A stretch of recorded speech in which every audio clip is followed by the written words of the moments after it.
तो आज बात करते हैं एक ऐसे दफ्तर की जो भारत की सत्ता का केंद्र है। पीएमओ आखिर इतना पावरफुल बना कैसे? देखिए, इस पूरी कहानी को समझने के लिए हमें चलना होगा नई दिल्ली के रायसीना हिल्स और वहां की एक खास इमारत पर नजर डालनी होगी। हाँ, नई दिल्ली के दिल में जहां रायसीना हिल्स की शान है, वहीं एक दफ्तर है। दिखने में ठीक है, एक और सरकारी दफ्तर। ये सेक्रेटेरिएट बिल्डिंग का ही एक हिस्सा है, लेकिन यही है भारत की शक्ति का असली केंद्र। ये इमारत बनी तो ईंट और पत्थरों से है और पहली नजर में पता है, ये किसी भी दूसरी सरकारी बिल्डिंग जैसी ही लगेगी। लेकिन इन्हीं दीवारों के अंदर पूरे देश की किस्मत तय होती है। ये वो जगह है जहां देश के सबसे काबिल, सबसे पावरफुल नौकरशाह बैठते हैं और यहीं से वो फरमान निकलते हैं जो भारत का भविष्य लिखते हैं। तो सवाल तो यही है ना, कि आखिर एक मामूली सा एडमिनिस्ट्रेटिव ऑफिस देखते ही देखते भारतीय शासन का वो नर्व सेंटर कैसे बन गया, जिसे कोई चुनौती नहीं दे सकता। चलिए, आज इसी दिलचस्प कहानी के पर्दे खोलते हैं और इसके पूरे सफर को समझते हैं। तो कहानी की शुरुआत होती है भारत की आज़ादी के ठीक बाद से। जब इस दफ्तर की नींव रखी गई थी, तब इसकी शुरुआत बहुत ही साधारण थी। आज़ादी के फौरन बाद प्रधानमंत्री की मदद के लिए एक ऑफिस बनाया गया। नाम था प्राइम मिनिस्टर सेक्रेटेरिएट या पीएमएस। और मजे की बात क्या है, ये बस एक एग्जीक्यूटिव अरेंजमेंट था। हमारे संविधान में इसका कोई जिक्र तक नहीं है। नेहरू के दौर में पीएमएस को जानबूझकर कमजोर रखा गया था। इसके हेड थे प्रिंसिपल प्राइवेट सेक्रेटरी, और काम बस फाइलों को यहां से वहां करना।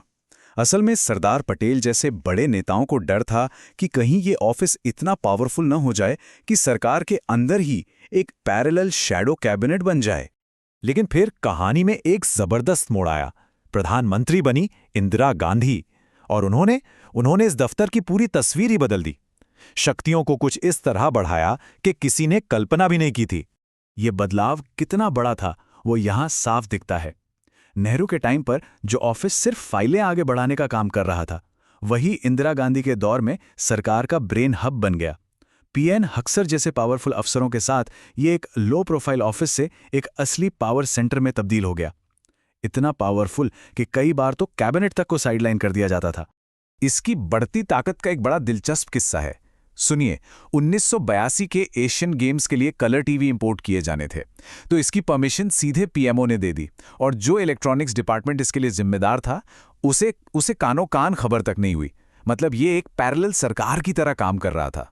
इसके बाद एक ऐसा दौर भी आया जब पीएमओ की पावर किसी सीसॉ की तरह ऊपर नीचे होती रही। सब कुछ इस बात पर निर्भर करता था कि सरकार किसकी है और उस वक्त के राजनीतिक हालात कैसे हैं। ये टाइमलाइन दिखाती है कि ये उतार चढ़ाव कैसे आए। देखिए, 1977 में मोरारजी देसाई ने इसका नाम बदलकर प्राइम मिनिस्टर्स ऑफिस यानी पीएमओ कर दिया और इसकी पावर कम कर दी। फिर 1979 में तो चरण सिंह ने प्रिंसिपल सेक्रेटरी का पद ही खत्म कर दिया। लेकिन 1980 में इंदिरा गांधी लौटी और पीएमओ की पावर भी लौट आई। और फिर 1998 में जब अटल बिहारी वाजपेयी गठबंधन सरकार चला रहे थे, तो उन्होंने बड़े फैसलों के लिए पीएमओ पर ही सबसे ज्यादा भरोसा किया। वाजपेयी के दौर में एक बहुत बड़ा और कह सकते हैं एक नया प्रयोग हुआ। उन्होंने ब्रिजेश मिश्रा को एक साथ दो सबसे पावरफुल पोस्ट दे दी। एक तो प्रधानमंत्री के प्रिंसिपल सेक्रेटरी और दूसरा भारत के पहले नेशनल सिक्योरिटी एडवाइजर यानी एनएसए। बस इसी एक कदम ने देश की विदेश और रक्षा नीति को सीधे सीधे पीएमओ के कंट्रोल में ला दिया। और अब आते हैं मौजूदा दौर पर। प्रधानमंत्री नरेंद्र मोदी के नेतृत्व में पीएमओ अपने अब तक के सबसे शक्तिशाली रूप में है, एक असली कमांड सेंटर। इस दौर में एक प्रेसिडेंशियल स्टाइल का कामकाज देखने को मिला। मतलब कैबिनेट से ज्यादा भरोसा पीएमओ के ब्यूरोक्रेट्स पर किया गया। इसका सबसे बड़ा उदाहरण था नृपेंद्र मिश्रा की नियुक्ति। उन्हें प्रिंसिपल सेक्रेटरी बनाने के लिए सरकार ने ट्राई एक्ट में बाकायदा संशोधन तक कर दिया था। तो आज का पीएमओ दिखता कैसा है? सोचिए, यहां 50 से ज्यादा टॉप ब्यूरोक्रेट्स की एक कमांड टीम है। सबसे ऊपर हैं प्रिंसिपल सेक्रेटरी डॉक्टर पीके मिश्रा, जो एक तरह से प्रधानमंत्री के चीफ ऑफ स्टाफ हैं।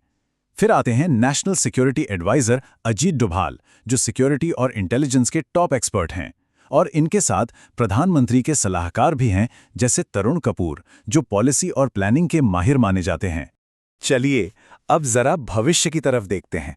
साल 2026 में पीएमओ अपने एक नए बिल्कुल state of the art complex में शिफ्ट होने वाला है और इसका नाम रखा गया है सेवा तीर्थ। लगभग 100 साल, एक पूरी सदी साउथ ब्लॉक में गुजारने के बाद पीएमओ अब अपना पता बदल रहा है। ये सिर्फ एक बिल्डिंग बदलना नहीं है, एक युग का अंत है।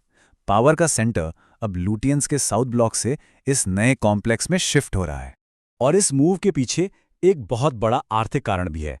एक अनुमान के मुताबिक सरकार के अलग अलग दफ्तरों के किराए पर जो खर्च होता है, उसमें हर साल करीब 1500 करोड़ रुपए की बचत होगी। तो सेवा तीर्थ में जाने की वजह क्या क्या हैं? पहली है वैचारिक वजह, ब्रिटिश राज के सिंबल से निकलकर पब्लिक सर्विस के सिंबल की तरफ बढ़ना। दूसरी आर्थिक, जिसकी हमने बात की, किराए पर करोड़ों की बचत। तीसरी वजह प्रैक्टिकल है, पुरानी बिल्डिंग्स अब जर्जर हो रही थीं और उन्हें मॉडर्न टेक्नोलॉजी की भी कमी थी। और चौथी और आखिरी वजह है एफिशिएंसी। अब PMO, national security council secretariat और कैबिनेट सेक्रेटेरिएट सब एक ही कैंपस में होंगे।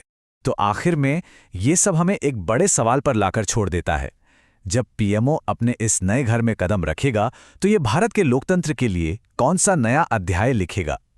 इतनी पावरफुल और सेंट्रलाइज्ड संस्था का भविष्य क्या होगा? ये एक ऐसा सवाल है जिस पर सोचना जरूरी है।